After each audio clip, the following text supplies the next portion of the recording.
In this class, we'll see about dynamic memory allocation in C programming.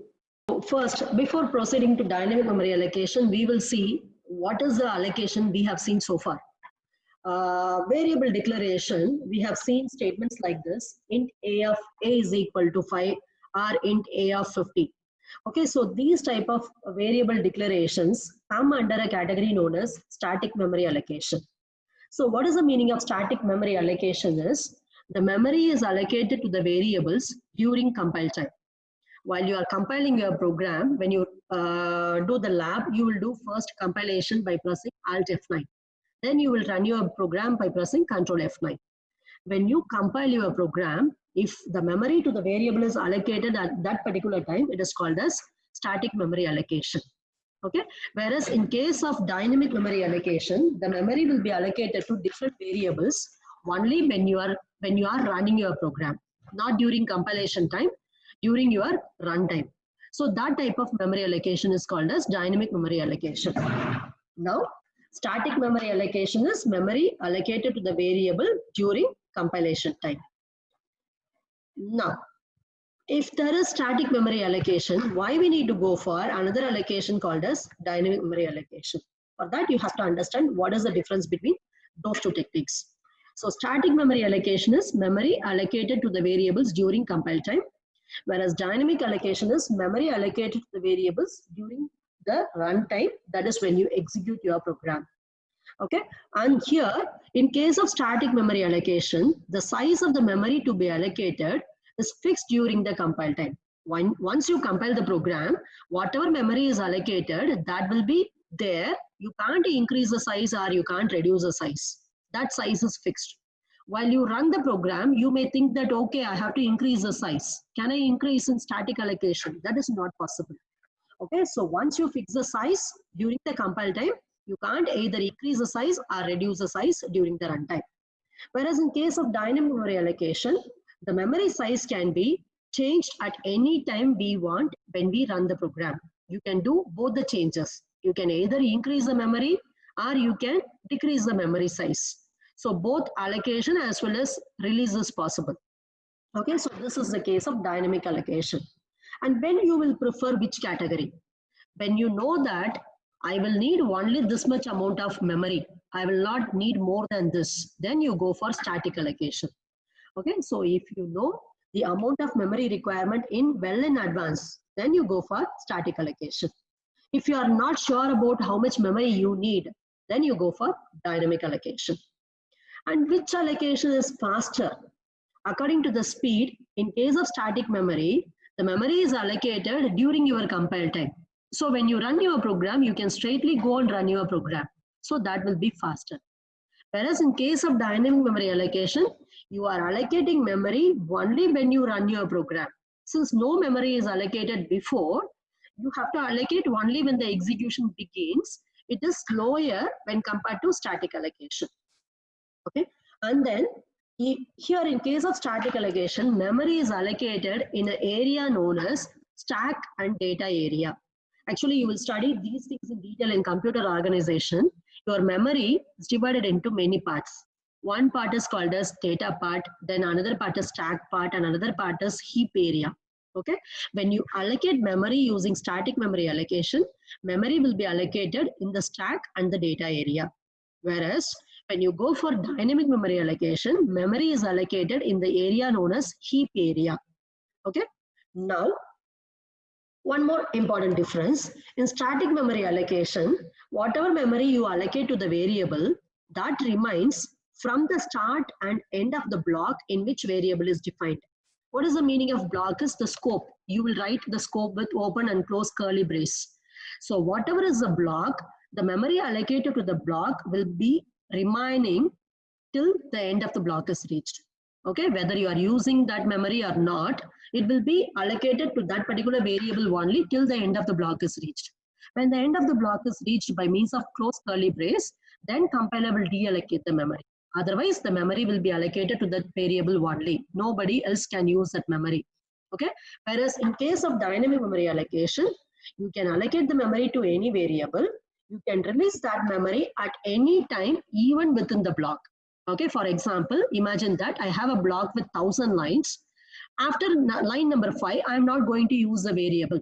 In case of static memory allocation, that memory will be allocated to that variable only for all the 1000 lines. Okay, whereas in case of dynamic memory allocation, after line number 5, if you don't want the memory for that variable, if you want for another variable, you can deallocate it, you can use it for the other variable. That is possible. Okay, so now it is up to you whether you go for static allocation or dynamic allocation. If you want faster execution of the program, in that case, you will go for static allocation. If you think that when compared to speed, for me, wastage of memory is very, very important. In that case, you go for dynamic allocation. Always there is a trade-off for everything. Whatever you want, according to that, you prefer whether you go for static allocation or dynamic allocation. Generally, we will prefer dynamic allocation whenever we need to add or delete something during the execution of the program. Fine. Now, we will go to the memory management functions in C. So in C programming, to allocate the memory dynamically, we have built-in functions available. There are 4 built-in functions. The functions are malloc, calloc, realloc, and then free. Out of these 4 functions, the first 3 functions are for allocating the memory to the variables dynamically, whereas the last function free is for deallocating the memory. So why we need free? So far in all your programs, you have allocated memory. Actually, you have not allocated. Compiler has allocated the memory whenever variable is declared. The compiler encounters the closing bracket of a particular block in which the variable is defined. Then at that time, it will automatically deallocate the memory that is allocated for that particular variable, because the memory is allocated in the stack area. But here, all the dynamic memory allocation functions will allocate the memory in the heap area. And in this case, compiler will not take any step to deallocate the memory. Okay, when you go for program with dynamic memory allocation, it is in your hand to release that memory. Compiler will not do anything. You have to do by yourself. If you don't release the memory will be still for that particular thing only. Okay, so it will be wasted. So always be sure that when you write programs with dynamic memory allocation, always you are going to release the memory when you terminate your program. Okay, before the close of that particular scope, you remove the memory by freeing it. For that only we have the function free. So it is for deallocating the memory. And when you want to define or when you want to use all these 4 functions, you have to use the header file stdlib.h. They are defined in that header file only, so include it in your program. And then as I mentioned already, the memory allocation functions will allocate the memory from the heap area. Okay, and sometimes what will happen, no, when many programs are there in your memory, the heap area may not be free. If there is no free space in the heap area, it may happen that no memory can be allocated to your program. So in that case, all these functions will find a condition known as overflow of memory. Overflow of memory is nothing but you are asking for some dynamic memory allocation. It has to be allocated only from the heap area, but the heap area is not having any empty space. All the memory is occupied currently by some program. So in that case, no memory can be allocated to you. You will get something called as overflow of memory. So in that particular case, all the 3 memory allocation functions will return a null value. So null value means they are not successful in allocating the memory. So they will return you null. So when you go for some programming, first check whether memory is allocated or not.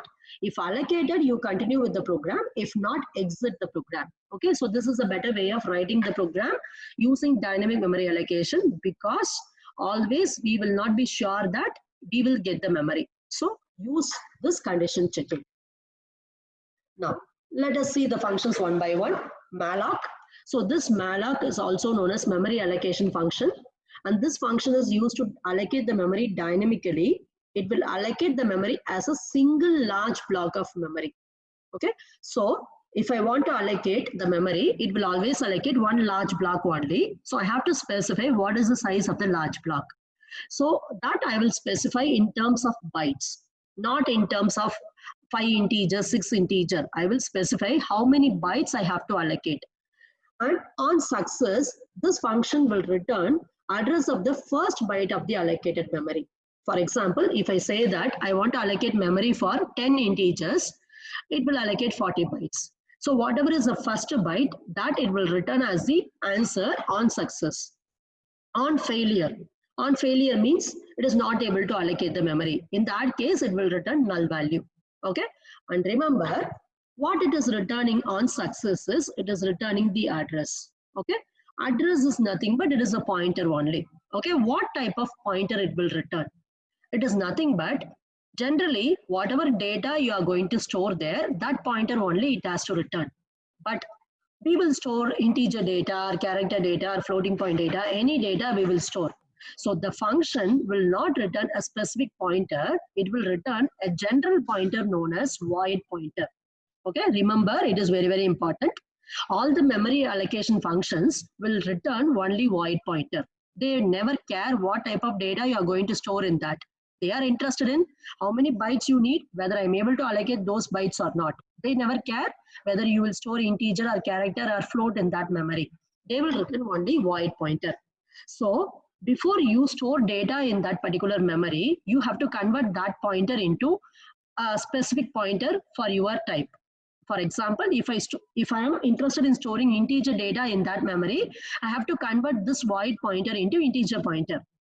That is known as typecasting. Remember, the pointer written by the memory allocation functions are only void pointer. Before you start working with that pointer, that is that memory, you have to convert that pointer into the specific pointer for your program, integer or float or something. Okay. And one more thing is, this malloc functions, while allocating the memory, it does not initialize the value in the memory. So what will be in those memory locations? They will contain garbage value. So be careful, you are not accessing those memory locations before initializing.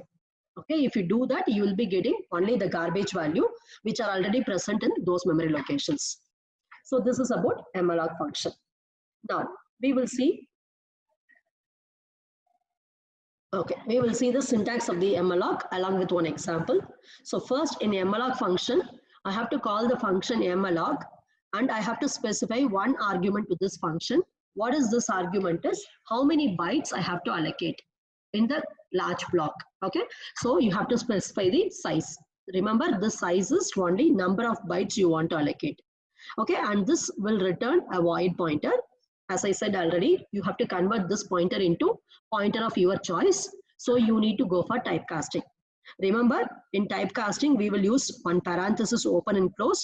Then whatever destination type you want to convert, that we will write here. Data type is to which type you want to convert. Then since it is a pointer, we will write star. Okay, and store it in the pointer variable of your interest. We will see the example, then you will understand. Now, let us consider the example. So here, I want to allocate memory for 6 integers. Okay, so, and one more thing I want to tell you, don't, if I tell you allocate memory for 6 integers, don't type 6 multiplied by 2, 12, or 6 multiplied by 4, 24. Okay, it is a best practice always to give like this. Use size of. Okay, even if you don't use size of, it is fine, but a better practice is always use size of, because size of integer is compiler dependent. We don't know how much memory will be allocated by my compiler. So always it is advisable to use size of operator in case of malloc function. Now the question is allocate memory for 6 integers. So I have to use size of int. This is an operator, it is not a function, even though it has parenthesis. The size of operator will return you what is the size of one integer. You multiply that by how many integers you want to store. Totally, I need to allocate memory for 6 integers. So I have now 6 multiplied by size of int. I will get one number as answer that I am going to pass to the malloc function. It will allocate that many memory spaces. In every memory, you can store only 1 byte. So it will allocate that many memory locations. And finally, it will return void pointer. Now here, in this memory, I am going to store integer data only. So I have to convert this into integer pointer. So for that, I am using the typecasting. Within parentheses, I am writing int star.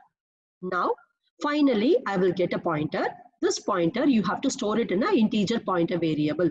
So declare one integer pointer variable int star ptr, store this answer in that ptr. So now that is CAlloc. The CAlloc is also known as contiguous allocation, and this method is generally used to dynamically allocate the specified number of blocks of memory, each with specified type. Okay, you will say how many blocks you want, and what is the size of each block that you will specify. In malloc function, you will create one large block. You have to specify only one argument, whereas in CAlloc function, we'll be specifying two arguments. The first argument is how many blocks you want, and the second argument is what is the size of each block. And one more difference here is this function will be automatically initializing all the blocks to 0. In malloc, it was having some garbage value, whereas in case of CAlloc, all the blocks will be initialized with a value of 0. And this function, it can be either successful or unsuccessful. Just a minute. Function, if it is successful, it will return the address of the first byte of the allocated memory. And it will return the address in terms of a pointer only. And this pointer is a general pointer known as void pointer. So you can't use the void pointer as such. You have to typecast that particular pointer into the pointer of type what you want. Okay, so why they have allocated a void pointer is the compiler will not worry about what data you are going to store in that particular memory location. It will allocate the memory. It will not worry about what data you are going to store in that location. So when you get the pointer, you change the pointer into whatever type you want. And suppose if you are asking a large block of memory, if that memory is not available, if that many free space is not available, then you will get null. Okay, if the function returns null, it means that it is unsuccessful. It is not able to allocate the memory you requested for. So these are the two return types you will have from the function. Now let us see the syntax on one example. So the syntax of this function is, first you have to use the keyword CAlloc, and then since this is a function, we are going to use parenthesis. In the parenthesis, you have to pass two arguments. The first argument is how many blocks you want to allocate, that is n. And the second argument is what is the size of each block.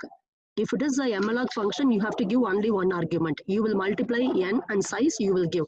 But here you can give two arguments. One is how many blocks you want, and then what is the size of each block. Then this will return a void pointer. Now what you have to do, you cannot use the void pointer as such.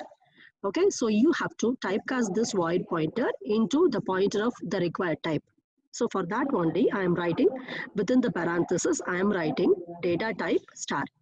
So what is the meaning of this sentence is, I am going to convert from void pointer into a pointer of my requirement. That is the data type of your destination pointer. And since it is a pointer conversion, you have to write star. And now you will get the address. This address, you are going to store it in a pointer variable ptr. Okay, so now let us see with an example. So here, I want to allocate memory for 6 integers. So I'm going to call the function CAlloc. I will pass two arguments. First argument is 6 and the second argument is size of it. Even if you think the size of integer is 4 in your compiler, don't give 4, because if somebody else is running the same program in their compiler, it may allocate 2 bytes for the integer. So don't give 4, always give size of int. Now the two arguments are over, you are calling the function. You are now allocating memory for integer data, but the function will return you void pointer. So you have to convert the void pointer into integer pointer. For that, I am using typecasting. Within parenthesis, I am writing int star. Now, you are converting into a pointer. So store it in a pointer variable, ptr. So what is this ptr? Before using ptr, you have to declare ptr. So ptr is declared as int star ptr. Okay, so it is an integer pointer. Why it is integer pointer is, I am allocating memory for integer data. So you have to declare the pointer as integer pointer. Okay, so why it is necessary to declare the integer pointer? Why can't I use a void pointer? The reason is, whenever you are accessing memory with the help of the pointer, if it is integer data, the compiler should read only 4 memory locations. If it is floating point data, compiler should read again 4 memory locations. If it is double data, it has to read 8 memory locations. then only it will get the number. Okay, so the number of memory locations the compiler is going to read with the help of the pointer depends upon the type of the pointer. So you should not use void pointer, you have to use corresponding data type. Then only compiler will read that many bytes of data from the memory. Otherwise, you will get wrong answer. For example, assume that you want to read double data, but you are using the void pointer. So compiler will not know how many memory locations it has to read to get the number. So you have to instruct the compiler that I am going to read the double data. So you read the data from 8 memory locations. For that only, you will tell the pointer as a double pointer. So remember, this is very, very important. Don't use void pointer because void pointer will not know how many memory locations it has to read to get the data. For that only, we are going for this particular typecasting. Now, let us see how it is going to work. So according to this particular diagram, I am allocating memory for 6 integer. Each integer is going to occupy 4 bytes. So totally 24 bytes will be allocated by the compiler to me. So the bytes are starting from 2000 up to 2023. Okay, in every byte you are going to store, in every memory location, you are going to store 1 byte of data. Now, what is the starting memory location allocated to you? It is 2000. So that 2000 will be returned to you when you call the function calloc. You have to convert this 2000 and store it in an integer pointer. So after this statement is executed, in the integer pointer ptr 2000. Now let us see the difference between malloc and calloc. So in case of malloc, a single block of requested memory will be allocated by the compiler, whereas if you use calloc, multiple blocks of requested memory are allocated by the compiler. Now, for indicating the multiple block only, we are passing 2 arguments. Okay, if it is single block, we will pass only 1 argument.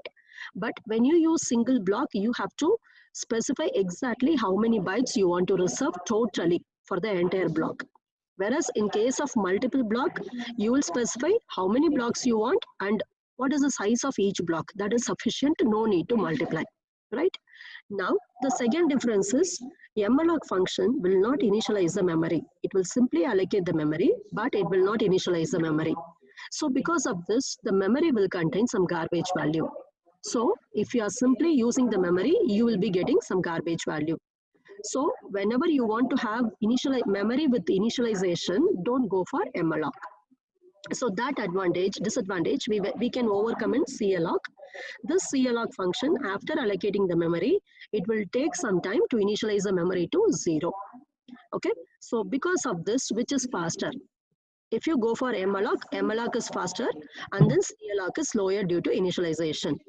Then malloc takes 1 argument and calloc takes 2 argument. Okay, so now let us go to the next slide, realloc. Students, the function.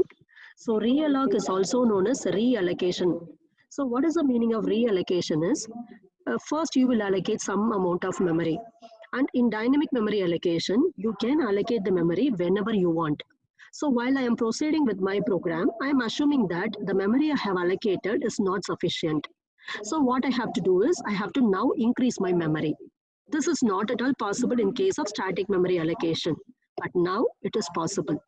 So in case of realloc, when you use the function, whatever is the previously allocated memory, you can either increase that memory or otherwise you can decrease that memory. But remember, you can't use this function as a first function, because if you want to use this, already some memory should be allocated. So use realloc either after malloc or after calloc. That is very important. Okay, if you are simply starting your dynamic memory allocation program with realloc, that is wrong. Realloc is only for either increasing or decreasing the size of the previously allocated memory. And then in this case, either you can increase the memory or you can decrease the memory. Okay, when you are increasing the memory, sometimes assume that you have allocated 1000 bytes. You want to increase this to 2000 bytes. So you want to provide 1000 bytes extra. If that memory is continuously available as free, then it will simply increase that value. If suppose if the remaining next locations in the memory are not free, what the compiler will be doing is, it will be copying the previous block into a new memory location with additional bytes. Okay, so remember, when you are increasing the size of the memory, if that memory is not available as free, you can't allocate in that space. So you have to copy all the content into some other space. There you have to allocate how much memory you want. Everything will be allocated in a continuous memory location. Always we want to allocate the memory continuously only. If it is continuously free, you allocate. If it is not free there, you copy everything to a place where that many memory locations are available, then you proceed with that. Okay, so this is about realloc function. Now let us see the syntax of the realloc. So in case of realloc, you are going to use a function named realloc. You are going to pass two arguments. The first argument is already you have allocated some memory. That memory only you are going to change. So you have to tell where is that memory in your system. For that, we are going to specify the starting address of the previously allocated memory, that is the PTR pointer. This pointer you have to specify. This is the starting address of the previously allocated memory. Then you have to specify what is your new size. Okay, new size is nothing but don't worry about extra size. Okay, what is the previous size? Now what is the new size you want? Okay, it includes previous size plus the extra amount you want. So specify that as a second argument. Then again, this will return a void pointer only. You convert that pointer into a pointer of your required type and store it in the same pointer variable PTR. So whatever variable you are using here, PTR, the same variable only you have to use here also, because you are simply increasing that memory size.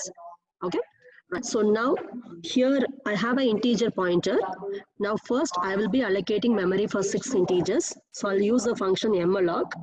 I will pass only one argument to malloc, that is nothing but how many bytes I want.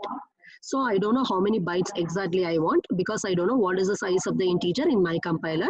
So I am using 6 multiplied by size of integer. Then this will return void pointer. So I am typecasting into integer pointer and storing it in a pointer variable. When this statement is executed, 24 bytes of memory will be allocated if your integer is occupying 4 bytes. Okay, if your integer is occupying 2 bytes, it will allocate only 12 bytes of memory locations, 12 memory locations. Now, let us see. When I am proceeding my program, I want to increase the size of this memory. I am assuming that my input now, I have input with 10 integers. So I want to increase the size of the memory. So what I have to do is, I have to now call the function realloc. To this, I need to pass two arguments. The first argument is whatever pointer you have used in malloc. Here I use the pointer PTR. Use that pointer as a first argument. And the second argument is what is the current new size you want. Okay. Now I want size for totally 10 integers, not 4 extra integers. Totally 10 integers I want. So you now give 10 multiplied by size of int. So it will allocate the memory and return the starting address of the memory. You store that address in the same pointer PTR. Okay, so when you run this, previously 24 bytes of memory are allocated. Now what will happen is, size of integer is 4. 4 multiplied by 10 is 40. So 40 bytes of memory are allocated.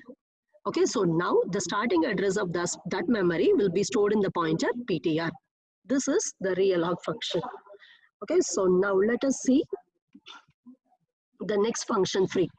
So why we need the free function?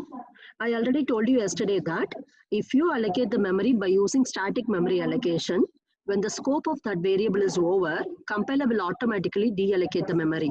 Whereas if you allocate memory using dynamic memory allocation, the memory is created in the heap area of your memory. Okay, so whatever you allocate in the heap area, that will not be automatically deallocated by the compiler. You have to deallocate that by yourself. If you don't deallocate it, that will be reserved only for you. If others need that memory, that may not be available to them, even though you are not using it.